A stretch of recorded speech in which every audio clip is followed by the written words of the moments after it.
So Sunday afternoon, not that much traffic heading into Tijuana at the San Isidro crossing. It's about what, 4:25? Yeah, give or take.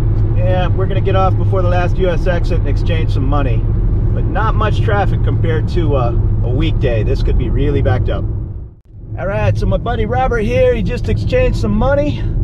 And we are over here. Normally I park right there at the gateway parking. When I park and walk across, that's usually a good rate. But we are driving in. Robert has the Sentry, so no problem coming home. But right here, we are gonna make a U-turn, jump back on Interstate 5 and head into Mexico on this Sunday afternoon weekend. Doesn't appear to be much traffic, but this could be really bad during the week. Actually, what's this backup over here? That's the entrance going to the border. Yeah, but it's normally not backed up like that. Well, it could be because there's not too many entrances, so sometimes it gets backed up. Yeah, a little bit of traffic once you get into Mexico, but probably not much more than a 15-minute wait. And no chance they're gonna stop us. I mean, they stopped me in Calexico the last time I went in, but I think those guys are just bored. Here, they're just too busy. If you're driving a work truck full of equipment, they might pull you over and, you know, make sure you're not bringing a bunch of expensive tools down. They might try to hit you up for some customs, but just in a normal car. What's this lane? What are these lanes over here? That's coming from the freeway too. Oh. If you're coming from the 805 freeway, that's normally the lane you end up at. Ah, okay. Well, it looks like we're better off coming from the 5 than the 805 people. And I see these new booths. They've been here for about a year. I sure hope they don't start manning them. No, they do man them. I've never seen them man. Sometimes when you enter, they man them, and sometimes there'll be an alert if they have to stop your car. Oh, okay. Is that still on the U.S. side? Those booths? That's still on the U.S. side. Oh, we're still technically on the US side. Okay. Yeah, so you'll see a bunch of immigration officers at that booth if they're open. All right, so we're in about a line of what, 20 or 30 cars. They probably don't have all the booths open heading into Mexico, and you got to watch these jackasses. Just pick a line and be careful, but people will be jockeying for position, and just watch yourself. If you leave a half a car length, expect somebody to wedge their bumper in on you. Right. Yeah, and sometimes there is no courtesy when you drive across Mexico, unfortunately. No, it's every man for themselves trying to gain 10 seconds. So just be careful. And on these outside lanes, you got to be a little careful too, because we might get up towards the front and find out we need to merge in. Yeah, they'll normally let us know. A lot of times when we enter, there'll be a red light saying that we got to pull over and whatever. Well, see these guys flying by over here to the right. They're just going to go up to the front and try to wedge in. Now this is the Ped West crossing over here, pedestrian west, which is closed right now.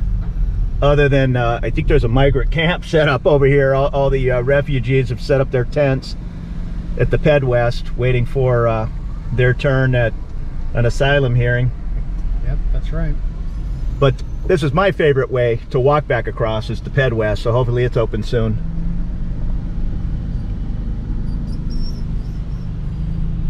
You walk across Ped West? You know what, to be honest with you, Joe, I've always been driving across. Since I've had my Sentry. I rarely walk across nowadays. But I know the one difference between walking across and driving across, when you drive across, if you have a Sentry, you're not required to really have a passport or a passport card.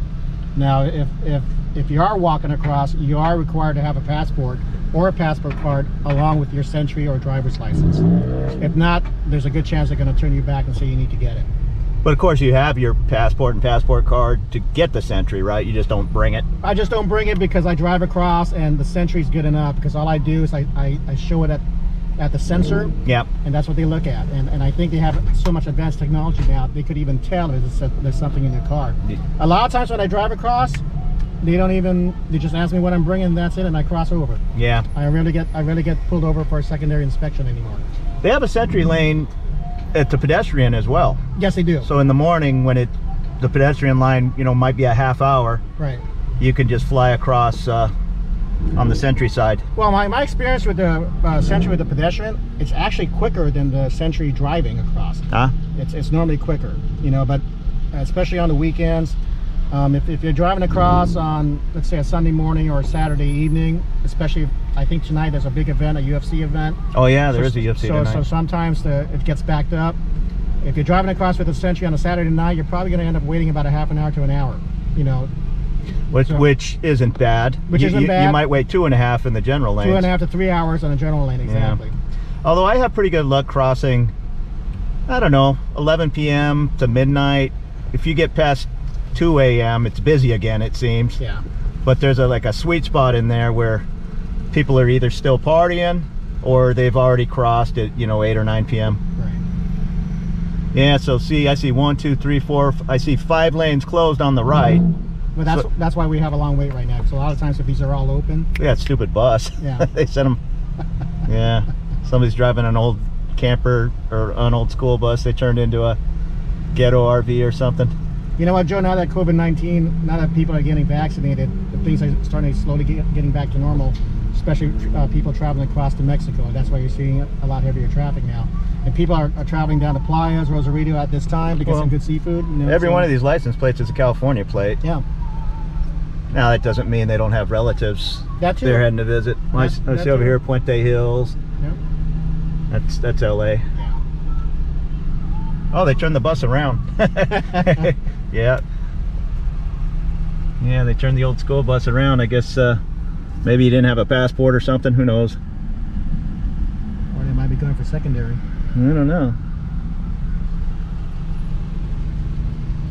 Yeah, but like I say, 99% chance I'll put this camera down and not piss anybody off, but we'll just get the green arrow and head straight in. The only times here in San Ysidro I've been pulled into secondary is when I have dirt bikes in the back of a truck. They always pull you over and they want to see the registration for the dirt bike.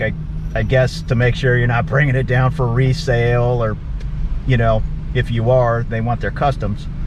And I'd imagine it'd be the same if you're towing a boat or jet skis. So just keep that in mind. And I don't believe you're supposed to cross with an RV here. I think you need to cross at Otay. Have you ever seen a larger RV here? I never have. No, I have not. I think you're right about that. I think Otay Mesa is the place to go. Yeah, I think you need to cross at Otay Mesa with... now, I've definitely pulled a small trailer with a couple of dirt bikes across here. And, of course, right over to secondary. Where's the registration? But I don't think this is the place to go with your RV. You can check with an outfit called Baja Bound. They sell Mexican insurance policies, and they're up to date on all those little rolls. So these sunshades ahead, that's where the Mexican customs agents hang out. And you'll get either a green light or a red light. You get the red light, you need to pull on over there and have a small chat. I just did a video on, I got pulled over at Calexico, pulling into Mexicali. No big deal. They just went to the car and asked me where I was going, and off I went.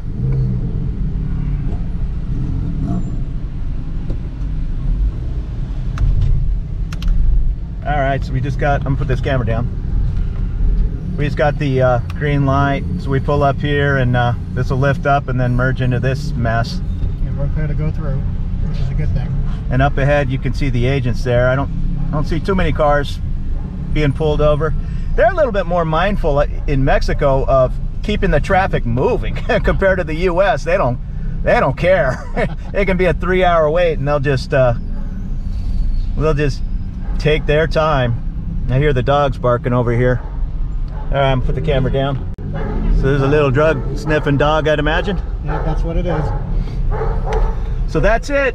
Very simple. Took us what? Even with quite a bit of traffic, 10 minutes? Not even 10. Yeah, not even 10. And this is considered heavy, so. Now, you need to go over here.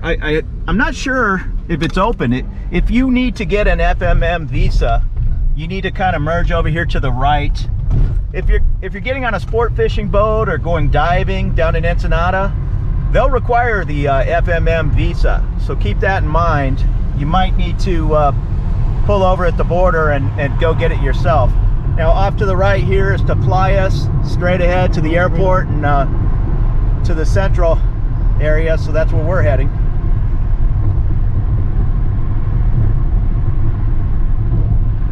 And Robert, you've been driving down here your whole life. Me too. I mean, we've both been bumped into once. Yeah.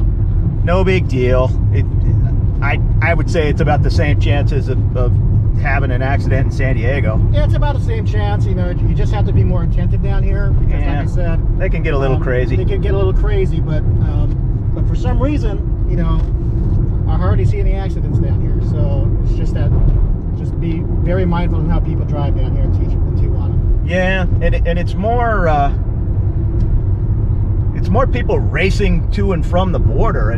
It's almost like these people are racing to get over into the what's that line? Not the Sentry, but the what's the other one? Well, this is Via Rapid, and the shopping mall is very near here. So it's Macro Plaza, which is on the right.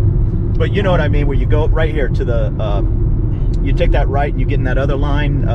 It's on tip of my tongue. Not the general lane, the ready lane. Right. You need to get in the ready lane up here because it will be this backed up. I mean, look at the traffic. Yeah. You just don't jump up to the front of the ready lane. Ready lane still takes 2 hours. Yeah, a lot of times when you're crossing back, you don't have a central. You have to go in the ready lane or the general entry, and you have to be near Marco Plaza. And normally there's a long line for that, and the wait could normally last 2 to 3 hours. So yeah, I mean, I haven't spent over 2 hours in quite a while, but today on a weekend afternoon, yeah, it's sure possible. You need to check out Border Wait Times app. Put in San Isidro, put in your lane, general or ready lane, and it'll give you a pretty good estimate. They update it every hour. We're coming up on Zona Rio off to the right here, right? Yeah. Zona Rio's a big, kind of a fancy shopping mall. Well, to be honest with you, Joe, I think we already passed it. We're just, yeah, we're heading towards the racetrack now. Oh, okay. There's the Hospital Tijuana on the other side over here. We're gonna get off here pretty soon. The traffic's been.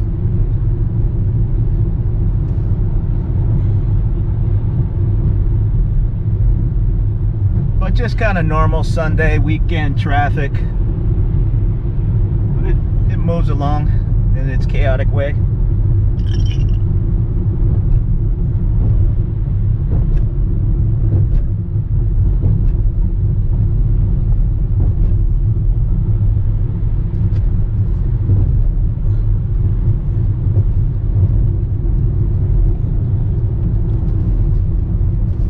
So we're heading to the Agua Caliente racetrack, which was famous for horses back in the day. I think Bing Crosby had a hand in it.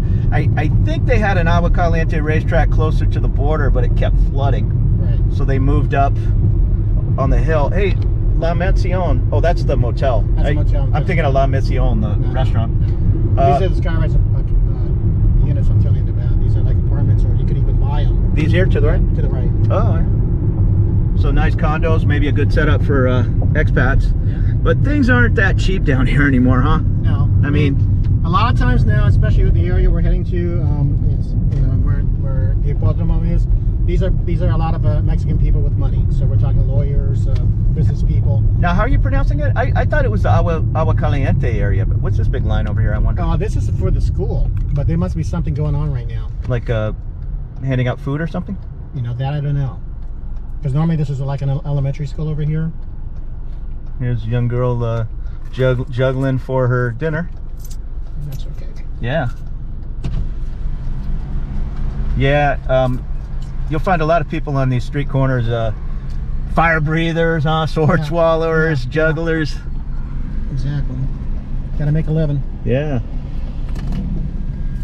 Hi. De nada. Gracias. De nada. Cuídate mucho, huh? I don't know if she appreciated the camera. A lot of she looked very like Indian, right? Well, she's the more darker skin. But a lot of people from like way down in Mexico, and I try to be discreet, sticking a camera in people's faces. But like in Mexico City, yeah, you had to be real careful because I don't know if you know they took it as absolute disrespect or whatever, but it would be like no, you know, like don't film me, or maybe she shouldn't be here or something. Who knows? A lot of it's for you know. I think just out of respect, they would appreciate it that you ask permission first. Well, sure, but she's in the entertainment industry. Well, yeah. I guess you can look at it that way.